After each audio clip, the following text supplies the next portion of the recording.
Welcome to the Athletes in Motion podcast, from race to recovery, with your hosts, Tom Riegel and Kenny Bailey.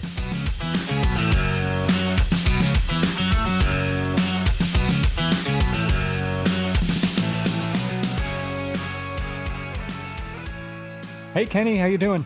I'm doing fantastic, Tom. How are you? I am fantastic as well, because we have Jordon Shaw back on the show. We're catching back up. What do we, was this catch up number 2, catch up number 3? I'm losing count. We're having such a great time with our triathletes journey. It's been fantastic to follow along on everybody's story. And Jordon, we're here. Give us the update. Where are we? How many weeks out are we from the race? And where's your baseball hat? Because where's things going? Well, I'm 14 weeks out from the race, and I know that because my coach reminded me, hey, you're 14 weeks out from the race. You need to get going. Coaches are good for that. Absolutely. No, overall things are going well. So, it's interesting when you sign up for one of these races that life doesn't just stop and allow you to train all the time. So you still have to, deal with traveling for work, and you have to deal with vacations with family, and you have to, deal with all those things. Oh, and by the way, you have a race you're training for. So like I said, my coach reminded me I'm 14 weeks out from said race. But yeah, overall it's going well. Oh, good. And you were at the triathlon we were at, so got the photo. How did that go for you? I did what I set out to do on every race, and I crossed the finish line. Nice. There you go. So to let people know, you did the national tri. It was a sprint distance. Were you doing, or were you doing Olympic? I did the sprint. Okay. And the sprint. Music City tri. Walk it. Yeah. Sorry, the new Music City tri. Sorry guys. Copyright. 2023. Team Magic's. Team Magic. Shout out. Sorry. So I mean, give us a little bit more other than, we glad you crossed the line. Was the swim feel good? Did the bike feel comfortable? Was the run painful yet, How was the Cumberland River? Yeah. Did you enjoy that swim? That was interesting. So that was my first river swim. Okay. I've done open water. All were in the lake, or in a lake. Mm-hmm. So that was the first dealing with the current, and all of that, but and not being able to see anything in the river because it is the Cumberland River. Yeah. Yes. Yeah. Very dirty. But it was very short distance. So 5 minutes I was out, but it was still a interesting swim, to say the least. Yeah. And then the bike turned out well. Yeah, no kidding, right? So yeah, bike turned out great. Good. Why? So that's a fun course. What made the bike great? Just you felt good on it? What was the all of the above. So I had not I've been doing a lot of training on my trainer and Peloton, but I had not been on the road this year. So that was my first on the road. Wow. Yeah. June 4th was the race, right? June 4th or June 5th, which was it? Anyway, one of those it's beginning of June, the first weekend in June. Yeah. Okay. So I've put in, a few hundred miles on the trainer this year, but had not been out on the road. It's just been one of those years between work and travel and all that. That's what happens. So it was good. I've gotten some new pedals put in the day before, because that's what you do. That's what you do. Yeah. Checking all the boxes here, Jordon. Just checking all the boxes. Yeah. It didn't touch the road. New pedals. New pedals, new aero bars. I was doing that race really just to kind of train and see where I was at on various things. So it was a good experience. I learned that I've got to come see Tom for a fitting, but I didn't get to fit that into my schedule. We were trying. Yeah. We tried to wedge it in. Yeah. Well, and I think Tom and I are going to try to do a follow-on sort of podcast about the idea of a B race. The importance of going through that process, even though it was only a sprint, right? It was a sprint distance for you. You're going for a half, but the process of getting your stuff together and making sure you're checking all the boxes and what the transition feels like and all that. How did you feel good about that kind of transition and stuff? Is there areas that you're like, okay, I need to, other than get used to my pedals? Yeah, yes and no. Transition area closed at 7 a.m. that morning, and I know that because I got there at 6:54. I left the house. I got 15 minutes away from the house and realized I'd forgotten my goggles. So I turned around, and that, between 15 minutes back and then 15 minutes to get to where I was at, it put me 30 minutes behind. So as soon as I got in the transition area, they were hollering all athletes out of transition. Yeah. So I just kind of threw my stuff in there really fast. Didn't get to lay it out like I normally would. So definitely when I get to Ironman, not going to make that mistake. How are you generally when some people will get really worked up or freaked out or whatever else? Are you the kind of person that's like, well, okay, I don't have a lot of time. Can you push that out of your brain, or does that kind of gnaw on you a little bit? Or you're like, hey, I got to focus on this.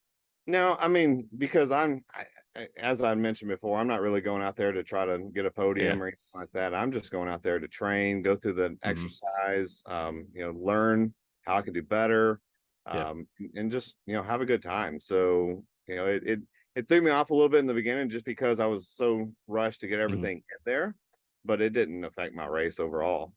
Yeah. And sometimes that rush, it happened in California. The buses were completely late and the race has already started and we're still standing there waiting for the bus to show up. And sometimes that's actually, look at me, I'm glowing. What is, you are, hold on. It's like the heavens have opened and because what I'm talking about is so important.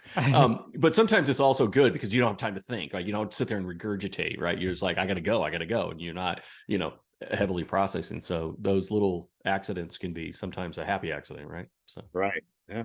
And I think for that one, the transition closed at 7, but the race really didn't start till 7:30.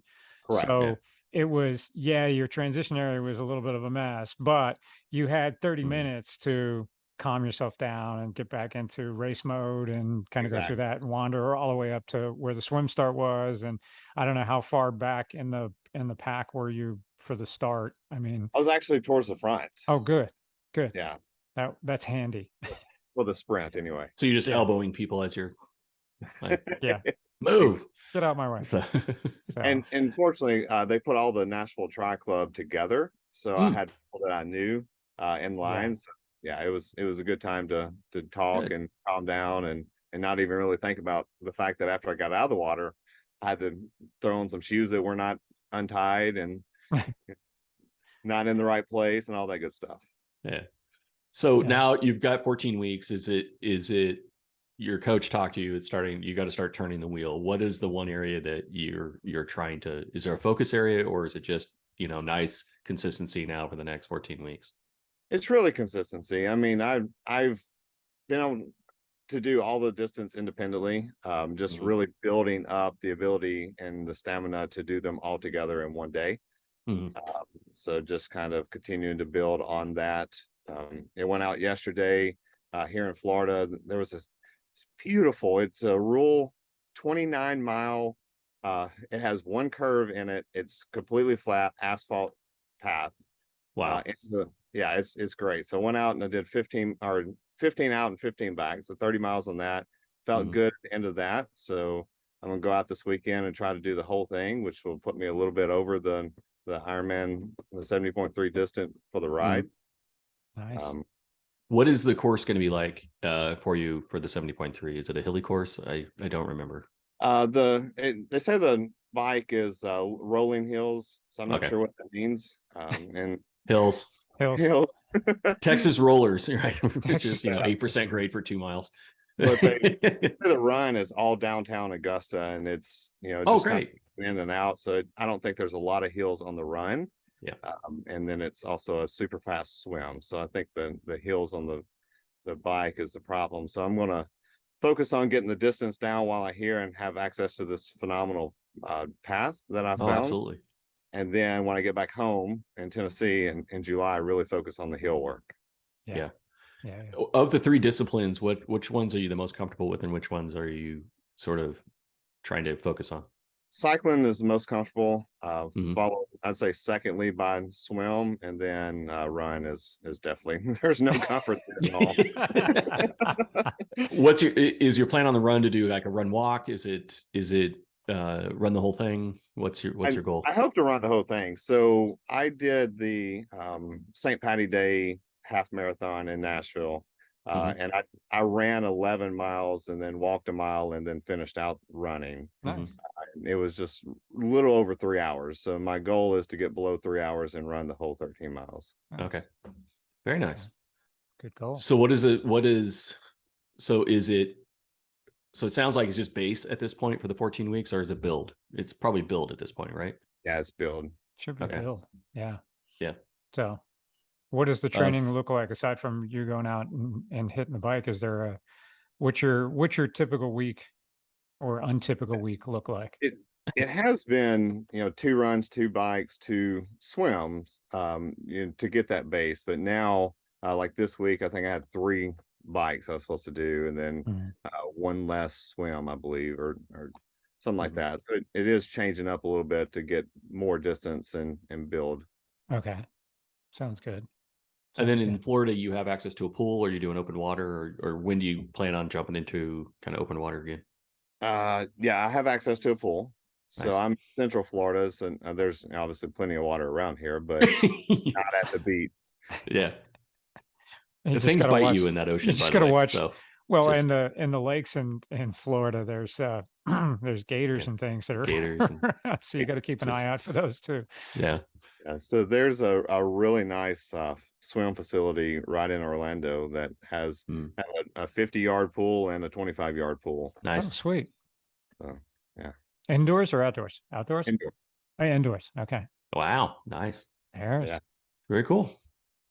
Well, it sounds like then any food going well. I mean, diet, you not worried about that? You just sort of eat what you eat, or are you trying to be a little bit more careful about sort of intake now?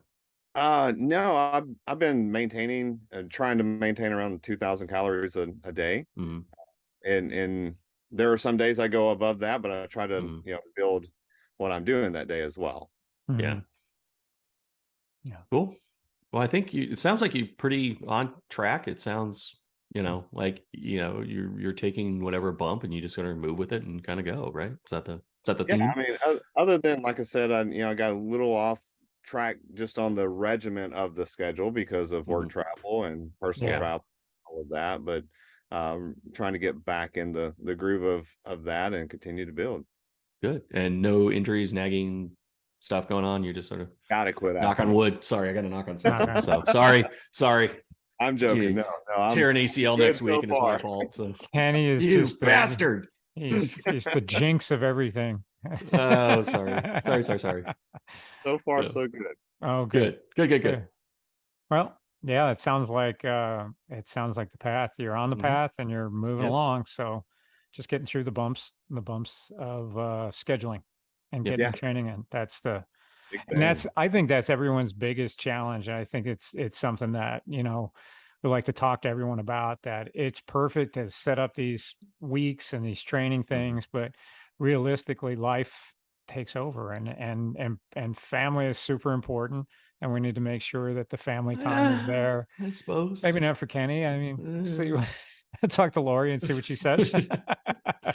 Family. But it's important to try to. I don't think there's a true balance, and I think we talk about balance sometimes about you need to balance all this stuff. I don't think there's really a balance. I think there's a point where you tip to one side or the other, and you're going to have to swing back and forth a little bit.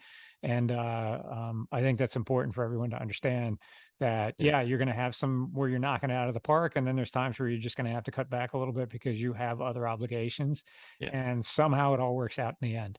So.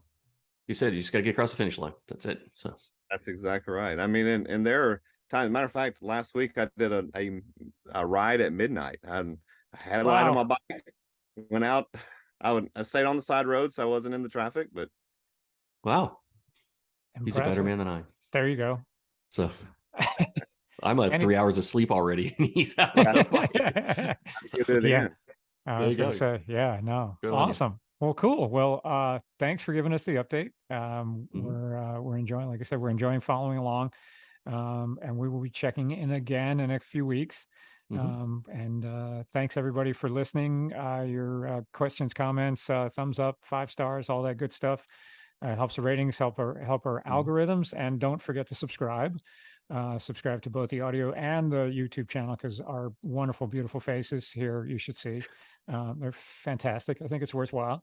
It's worth the free subscription. So thanks everybody again. And until the next time, we'll talk to you then.